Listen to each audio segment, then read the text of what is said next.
I scour the sky, searching for a song. I scour the sky, searching for a song. It lurches around, yearning to be found. I scour the sky, searching for a song. It lurches around, yearning to be found. I search for a song in the debris of yesterday.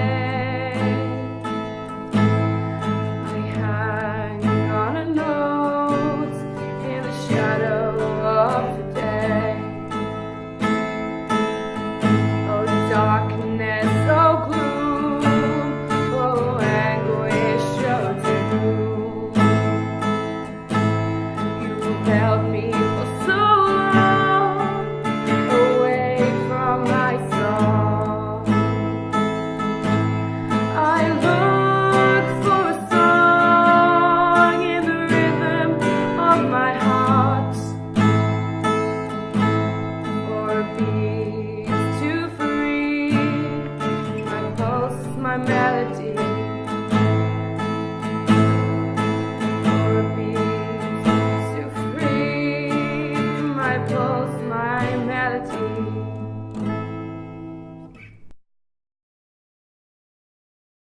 I live in Boarhead West, and on the other side, in Boarhead East, live the Scarfies, the Turbans, and the Beards. In between us, there's a great big graveyard. There used to be a textile mill where the graveyard ended. My granddad worked there. The mill's gone now. The graveyard's took it over. It's where the Muslims are buried. In the middle of the graveyard, there is a roofless church with a huge weeping willow tree near it. That's where the Willow Tree Mob, the WTM, hang out. I was happy. I belonged. I had my gang. Nobody bothered me. Then I woke up and I couldn't work out who I was. It all started a week after my 14th birthday. I was hiding from my mum in my bedroom, listening to Lady Gaga on my headphones. I had a poster of her on my wall. The evolution of this work and lots of other work perhaps is the need of a time, certainly for me, that I can't see anything around me, that not so much simply the reflection of girls, we're fictionally invisible. And I'm glad you said Mallory Blackman, because we were discussing that, and I think Peter will talk more on that in a reference to it. And in a sense, in the children's literature side, it's almost deliberate whiteification of characters and storylines and so forth, and what I suppose I wanted to do then, and part of helping to get this workshop organized as well, is to sort of look at how we can engage with the major contradictions within our time through, I suppose, the medium of literature, in particular children's literature. So in that sense, it becomes a journey of exploration between ourselves. But something else goes on, and it goes back into our histories as well. I've suddenly become Muslim. I was a Paki before, a Wog before that, a nigger before that, a coon, and God knows how many other things that I've had to sort of live through over the years. And in that process, it's not so much, Kavita, trying to deal with Islamophobia so much through the medium of literature. It's actually having to, that very process of the new expanse of racism putting you through, and you sort of wonder sometimes and say, well, really, we're not at the gas chambers yet, but pre the build-up of the gas chambers, if history can be understood a good few years before the rise of the developments in Germany, and I don't think they're that different. In the sense, we've become the Jews, or we're very rapidly becoming the Jews of Germany, and certainly the current trajectory is going that way. Where do we go? How do we put literature in that? And in a sense, I wanted to try to understand the world, and I wanted to give my children a sense of who they are. Well, I'm Kashmiri, I'm Pakistani, I'm definitely British, I'm definitely Bradfordian, I'm Mancunian, I'm Asian, I'm black. I'm a whole host of identities. Okay, and my daughter's grandparents are white. One of her grandparents is white. She's South Indian. She's a whole host of other things. So how on earth do we deal with all these things? Where do we go? And do we simply deal with the question of identities? Or even are they that important? Or is the issue around us something so big that what we are in our identities is never static? It can never be in that moment. It's a constant process of change. And in that setup, the very birth of this form, and both of us work together, myself and Peter Kalu, we work together to try to say, well, actually, if we want to construct characters, and the construction of a character is not a complicated process, a character is as living and alive for a writer as a person we are in this room. Sometimes we talk to our characters, we cry with them, we shout at them, we kill them off, we take them out for drinks, we take them out for drives. The construction of the character, in a sense, is a need of the literary landscape that we create, but the literary landscape itself sits within a broader societal landscape, which is very real. In that very real landscape, we're trying to find something to negate the invisibility of the generation today. Now, that applied to me before, 30 years previously. We were invisible. Now, that doesn't mean there aren't any writings, there aren't any excellent wordsmiths around from all sorts of societies. But what are the stories that we want to tell? Do we want to simply tell the stories about sari, samosas and steel bands? That was the 70s and 80s. Purely on a cultural level? We certainly don't want to tell stories which could be done through pamphlets, through meetings, through literatures. But where do we tell the stories of those who don't agree with what's going on around us? When we try to take from that sort of a position, then surely the construction of a character and the creation of a literary landscape, they come to form a purpose which isn't the headache of another branch of writers. The branch of writers who may support the status quo don't need to work on that because they are within their literary landscape which has a very clear-cut position. Well, our sort of has a very clear-cut position as well, and the creation of each and every character is a highly political act. To give a character a name, we're defining a religion, a history, a language, a culture. By making the characters white, and that's what was our problem, that even black characters were actually white characters with a black name, or no name in sometimes. Why do we have to do that? Why do we have to negate that very process? Now, we're not today here to discuss the commercialisms of that thing, at least that's not what I understand. So in that sense, what certainly I was trying to do was partly find myself in those things, but partly try to understand that there is a we in the world, in the world of music, in the world of art, in the world of education, and so true in the world of literature. There's groups of us who have chosen to use words with which to build literary landscapes, that the building of those literary landscapes surely must provide some sort of basic answers. Yes, they must provide an answer to who on earth I am. And I don't think there is an answer to that. I think we are lots of different things, very often contradictory things at the same time. I don't think we can ever be one thing. And therefore, the characters here are not one thing. I don't think the issue facing my characters or my children is religion, i.e. theological issues. I think they are social, they are cultural, they are political, within which religion and religious dynamics may make a little bit of an impact. But in a sense, I am not secular. and neither are my characters in that sense, because an individual can't be secular, a society can be. We can support secularism or oppose secularism. So in that sense, the construction of these bunch of characters, from not a multicultural point of view, from an anti-racist point of view, where, to paraphrase or quote a famous Shokolov, I think his name was, that a true human being, in a sense, isn't one who talks against an injustice, a murder, when the murderer is present in the room. In a sense, we can't simply talk about a world in which we are not connected in an umbilical way to war, to the ravages of war. Well, I come from Pakistan in Kashmir. I have never known peace. I live in a country like this, which has never stopped fighting and sending its troops for hundreds of years, not for one day. And I live in the north, from which the guns and the fodder goes in. How can we ignore that dynamic within the fictional world that I wish to write? And in that sense, we get into conflict with the powers that be. I oppose the wars from here, but much more, my characters want to defeat the war machine. Now, when we take that sort of a position, our literature becomes what is called highly politicized.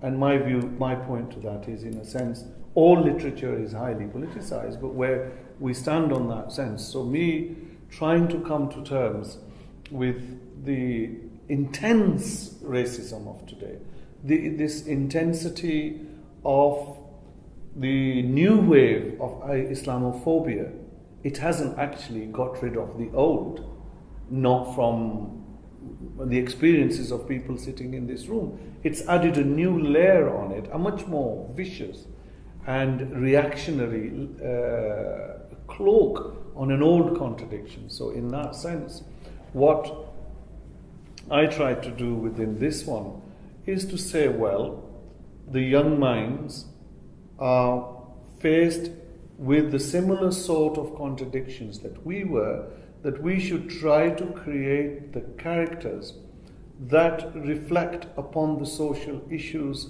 of their time to come. Because the creation of a character is never back in time. The character has to live in the present, and in the mind of the writer, surely it lives in the future, because the present, by the time we finished constructing a narrative, has changed a lot. So in a sense, it's not a locked process. And to simplify something really in that was that for me, the major need was to try to, starting with my own kids, and I think quite a few people read it. You know, it's not a small number of people who read the story and who read the book and stuff like that. I have a 4-year-old child, and one of the things that I do every single week on a Saturday is to take him to the library. And I'm from Oldham, and the Oldham Library invested quite heavy, substantial money into it. I think it's about £12 million about 10 years ago. So it's a really decent library. And one of the most struggling things for me is choosing the right books for my son. When I say right books, meaning that using stories or characters that basically reflect him as a 4-year-old child, but also reflects his mother, his father, his brothers, his sisters, his uncles, his aunts, etc. So that's basically one of the most important things, I guess, for me. And in thinking about that, I guess my little blurb that I've got is just to go through the thought process as to the reasons why I do that. So why is it that I feel it's important for my son to read books which reflects his cultural heritage? So that's the objective of the paper, so to speak. Okay, so I think the useful starting point, I guess, for me is Fanon's book, Black Skin, White Mask. And if you look at David Macy's biography of Fanon, he basically talks about most of his writing is basically grounded upon his own experience as a psychiatrist, working with Algerian patients at a time where Algeria was actually controlled by France. And one of the things he highlights in this book is the importance of positive self-image. So he mentions that quite a number of times in his book. And he also warns against the idea of the inferiority complex, and how the inferiority complex can be generated by the political discourses that's actually circulating at that time. And he highlights once again some concerns in relation to how a group of people or a nation can be felt worthless, insignificant and empty. So I think in thinking about my journey that I make every single week to the library, I think this seminal text is quite important. Now if you fast forward a number of decades, Judith Butler, the famous feminist, written a really two interesting books after the war in Iraq. Given the fact that my son, all of my three children, was actually born after 9/11, I think it's quite important for me to actually think through what those particular events actually has on my understanding of the world, but also how I actually bring up my children. And in this interesting book called Precarious Life, Judith Butler mentions the following. It's just a really beautiful quotation. She basically says that those who gain those who gain representation, especially self-representation, have a better chance of being humanized, and then those who have no chance of being humanized. And those that do run a greater risk of being treated as less than human. So in other words, you might actually think that what is a character in a novel, in a book, has to do with the whole process of social discourse. And in this particular book, what Judith Butler actually highlights is that when you talk about literature, it's all part of humanizing a certain group of people, but most importantly, dehumanizing another group of people. Now, so this idea, if you like, of how literature humanizes individuals and dehumanizes other people is picked up in a 2009 book, and it's an interesting title called "The Frames of War: When Life is Grievable." And in this book, she basically talks about the whole definition of humanness. Now, historically, a lot of people would actually thought that humanness is a ontological reality. So in other words, that everybody who walks and breathes can be defined as a human. But in this particular book, she basically says that definition of humanness is in part defined by political discourse. And I would add that it's actually defined by a cultural discourse as well. So in other words, that who is considered to be human and who is not considered to be human is in part defined by the cultural lexicography that we actually use, but also the way in which characters are represented or not represented in the various forms of literature. So I guess this is quite important, really, because in thinking through that journey, I think it's quite important for me to actually ensure that the literature that I choose, or literature that I read to my child, has certain characters which basically reflects his cultural identity, if you like, and not necessarily choosing books that basically essentialize his cultural heritage, but most importantly, can end up having a kind of orientalized kind of discourse about who my child is as far as the representation of literature is concerned. So here, I think, in conclusion, I think it's important to note that. So let me just take a footnote here. I mean, I've been doing a lot of research on the Trojan horse stuff. I thought it's quite important to actually make reference to that, because I think it does connect in the way in which the whole debate about who's considered to be human and not considered to be human is quite an important feature. So if you take the Trojan horse debate, it was actually a letter that was actually leaked to the Birmingham City Council, then it was the letter was then sent to the Home Office. The Home Office then batted it to the Department of Education. The Department of Education realised that they wanted to do an inquiry into that, not necessarily one, not two, not three, but ended up doing 4 inquiries into this particular document.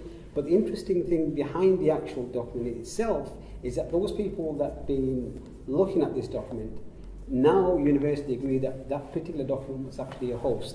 It's a hoax. But most importantly, it's actually connected to a police investigation, ongoing police investigation, that basically looks into this document as being a fake and a fabrication.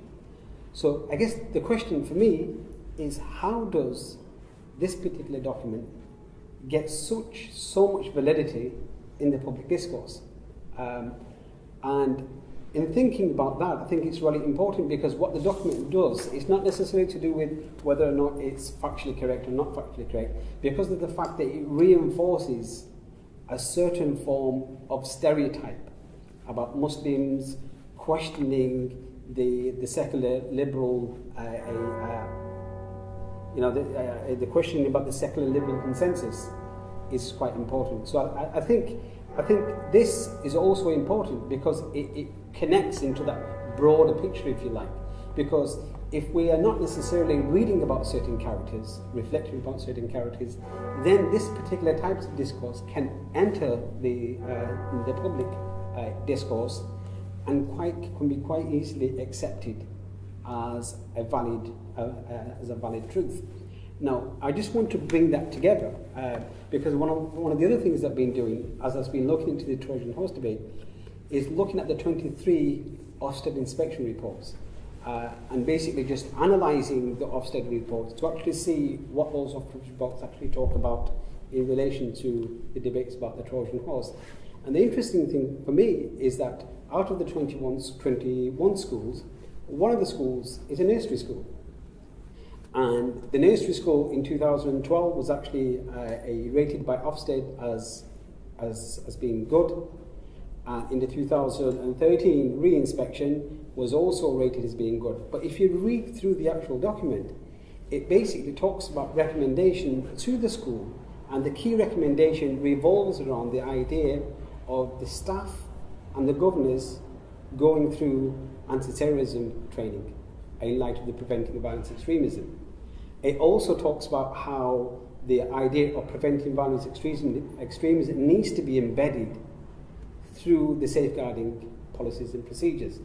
So if we actually bring it all the way around, and I'm thinking about my little son going to a nursery school every single morning, and all this debate about prevent, about nursery schools incorporating prevent, the idea of preventing violence extremism, one can actually understand how the whole debate around who is human, who is not human, becomes quite an interesting factor of this particular debate. And so, I mean, although it's quite important for us to talk about children's literature, but one can actually imagine how far removed our debate, I mean, I think Tariq rightly pointed out, how far removed our debate is from that particular conversation. If you said to people, picture a girl, and if we all pictured a girl, who would she be? Okay? How would she look? If we all visualize that girl. And if you went into a school, I wonder if the teacher asked that, how many children would draw a girl, and the girl would be white. Yeah? I'm guessing. I'm just asking the question. I'd love someone to do that experiment. And if you said to a class or a set of kids, now let's create a main character. Chances are, I'm guessing, the main character will be a boy. Probably a white boy. And I think that reflects something within society. It normalises something. And what I'd love to do is then go to Nigeria and try the same thing and see if black kids in Nigeria, when you said picture a girl, what came in their mind then? Or picture a main character? And I think that would reflect some of the events, some of that dehumanizing processes that you mentioned that make the general population assume the norm to be white and male. And within the context of British literature, and I'll come to it in a little more detail later, the gatekeepers are very clear, I feel, in their idea of what is a main character. And so, in some ways, we as writers, when we're looking at that representation, we're kind of fighting that. In the act of writing, we're trying to fight it. But there are many forces against us, I think. The central problem is that in children's fiction from 1950 to 2010, particularly that written for children between the ages of 12 and 16, the fictional visibility of British black characters in the publications of mainstream UK publishers has been at best minimal and at worst zero. So the question arises, why does this occur? If works of children's fiction published in the UK during this time reflected the general population of the UK, it could be expected that numerous significant black fictional characters would feature in these novels, and that the number of these characters and their frequency within such fiction would rise in correlation with the growth of the UK's black population. This has not been the case. Furthermore, black characters on the few occasions when they do appear are either projected in teen fiction with a cloak of invisibility, which I can elaborate a little later, or else they are part of a novel which is itself set elsewhere, somewhere that is not the UK.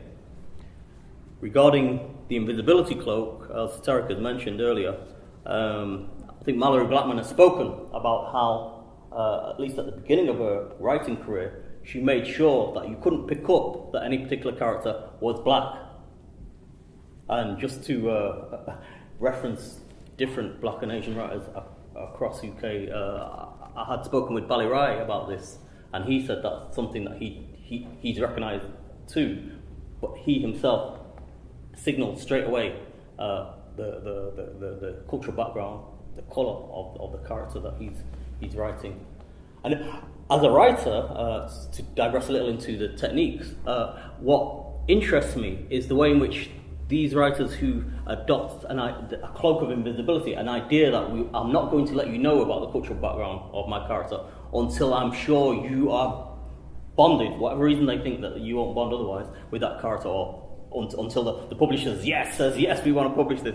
The techniques they use are almost the reverse techniques of the techniques used by filmmakers.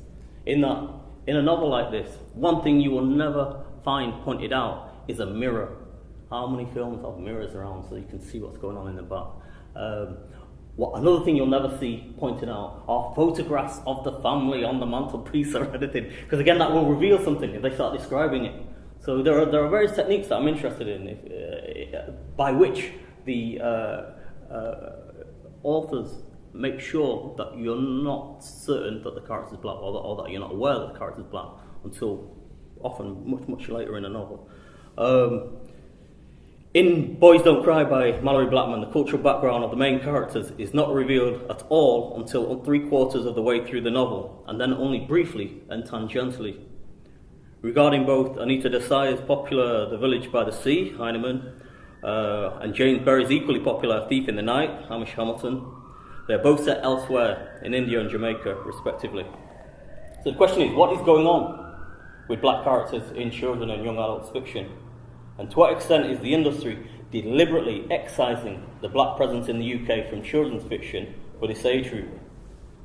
And if such excision occurs, what are the reasons for it?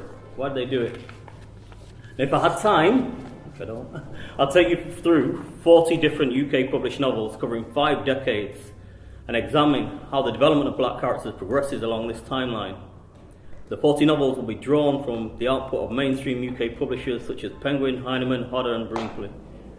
I'd also chart the output of UK black authors in the field of children's fiction, examining what works of theirs have been published, and see how this compares and contrasts with the output of UK white writers. But I don't have the time to do that. So this is what I can say. The 1950s onwards saw the United Kingdom withdraw into a deep post-colonial melancholia, a nostalgia for a lost time when Britain and its predominantly white population had power over large areas of the world. And this melancholia manifested itself in a focus in official histories and in the national consciousness on the daring feats of white Europeans, from the glorification of Churchill to the all-white, all-conquering 1966 England football team, that will be re-emerging at the moment, to, I remember the Prime Minister John Major's description of England's essence as being warm beer and nuns on bicycles. So this melancholia communicated itself in children's fiction and fiction in the 50s through heroic white missionary types who helped and educated noble savages. And as a child I read many of these novels. Fiction such as the Biggles fiction series of Captain W.E. Johns. In the 60s came To Sir With Love, the novel by E.R. Brathwaite. Again, I read this in school when I was 12. It became popular, and it was on the school set text list until 1980. The main character in To Sir With Love is a black teacher of Caribbean origin who comes to England at the start of World War II and joins the RAF. He ends up teaching in a white working-class secondary school, but his RAF background anglicizes him and makes him acceptable as a main character. His major relationship is with a white woman teacher, Gillian Blanchard, at the same school, further assimilation and acceptance. There are few references in the novel to his cultural background, so he succeeds as a character in industry publishing terms by acting white, so allowing a safe main character to explore issues of race and class. So, some things get published and some things do not. Many things that do not because they're not conforming to what is seen as commerciality, or what the industry wants. So strong pressures are exerted in publishing, both subtle and unsubtle, through editorial and marketing departments. These pressures act to commoditize a book so as to make it suitable for an imagined mainstream market. There's a lot of talk at the sharp end of a writer's life when you're trying to get published about marketing. Most of the decisions you will get as a writer, most of the letters that say why we're not going to publish you, they will usually say we cannot find a market for it. So what is marketing? Marketing has been defined as researching to find out what your customers want and then making that product or service available.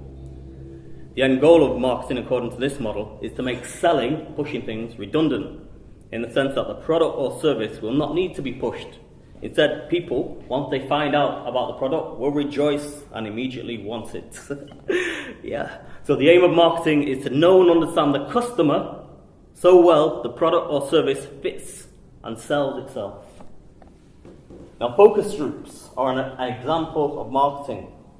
Its holy grail is finding out what people want. Now, what marketing research suggests? Black characters will not sell in children's fiction. I don't know, but somebody may have done some studies on that. Mallory Blackman had said children don't buy novels with black children on the cover. That's what she said. Who's done the research for that? Who is in charge of buying books when they go to a shop or they go on Amazon? And what is informing that decision making? That's where I go back to this thing about picture a girl or picture a main character. The wider social pressures steer that decision about what book is bought, I feel.